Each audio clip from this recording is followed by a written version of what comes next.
You need some people surrounding you that are going to help elevate you, because Rome was not built in a day, and it sure as shit was not built with one person.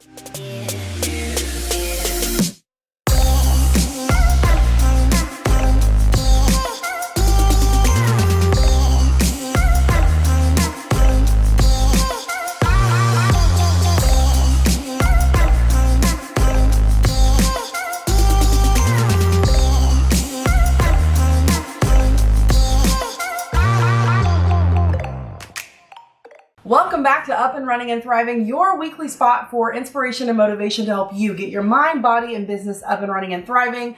My name is Whitney Abraham, Premier Certified Faster Way to Fat Loss Coach and Business Coach. And I'm here to talk to you today about your board of directors. If you do not have one, sissy, get you one. Okay, you need some people surrounding you that are going to help elevate you, because Rome was not built in a day, and it sure as shit was not built with one person. You need help. You need support. You need friends to feel happy and joyful, and to also get some great clarity and perspective on where you're headed. So I want to talk to you today about what your board of directors should look like. Who the heck is on it? So that you can start cherry picking some people to help mentor you and guide you along the way. Now, don't get it twisted.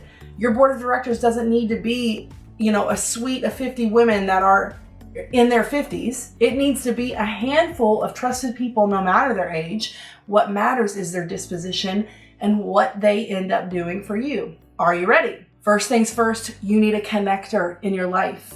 You need the person who always knows someone for that. You need the person who immediately says, oh my gosh, let me connect you to my friend so-and-so who does that. Or you just say, I need a chick that builds Lego cakes, and the girl just holds up her phone and has that chick's phone number right there. You need a connector in your life. Here's why. I mentioned it before. I'll say it again. You are not able to grow and scale your business and your life the way you want to alone. It requires community. It requires connection. So get you a person in your life that you know always has a girl for that. The second person that you need on your board of directors is the dreamer. I love me the dreamer. She is not concerned. She is unaffected with how you get where you're going. She is only concerned with your grand vision for what possibilities could be. The dreamer is the person who encourages you to think big, to think bold, to think long range, to forget the worry of how you're going to pull something off, only to say, this is what I want, and it's possible. The dreamer keeps your eye on the prize. The dreamer is the fun friend. The dreamer is the one that always says, tell me where to be, what time to show up, and do I need a shovel? God bless her. The other person that you need on your board of directors is the driver. This is the girl that's gonna help you chart the path and keep you accountable to it. If you haven't met me, my name is Whitney and I'm the driver, okay? I want you to be the kind of person that says, here's the plan. Here are the steps that we take to reach the plan. I'm gonna call you on the phone and say, did you do the thing you said you needed to do to reach the plan? The driver is what keeps you on the road. The driver is the person that peer pressures you just enough that you're a little bit afraid of, that you think, I better get this done, otherwise she's gonna totally shame me and probably do something crazy.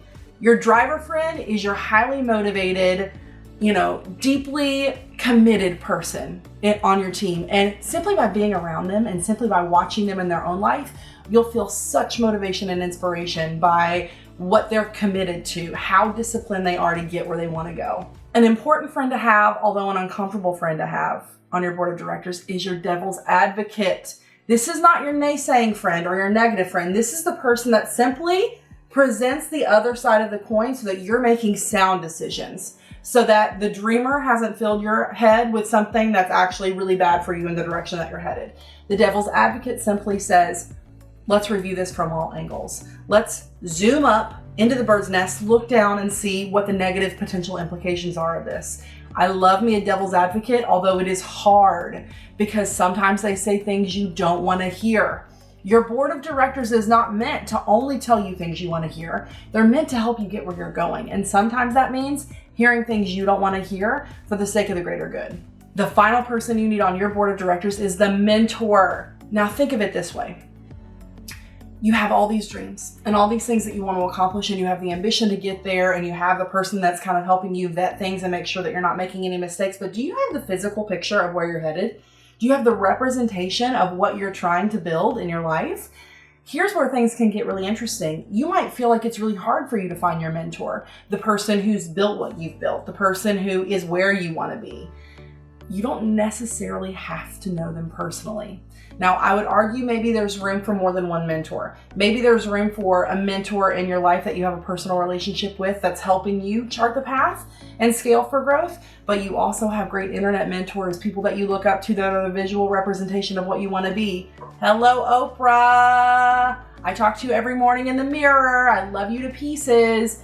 You can't, and even Oprah will say too, she saw Barbara Walters. Oprah saw Barbara Walters on the news when she was 16 years old, and that was the person who made her feel like, maybe, just maybe, this is meant for me. From that point on, Oprah actually credits Barbara Walters more than any other person for her success and her growth in business, because she was the one who showed her the dream, who put the dream in her heart. Can you even? And they didn't even develop a friendship or a relationship until Oprah had made it. So don't put yourself in a box here. The mentor can be more than one thing. Yes, there's value in having a person in your life that's at least on the path to where you want to be, but it can also be your internet bestie that you follow every single day too. I hope that you found this helpful. Get you a board of directors that's going to help chart the path for where you're going, girl. If you like this, subscribe, share it with a friend, tag your bestie. We'll talk soon. Bye, y'all.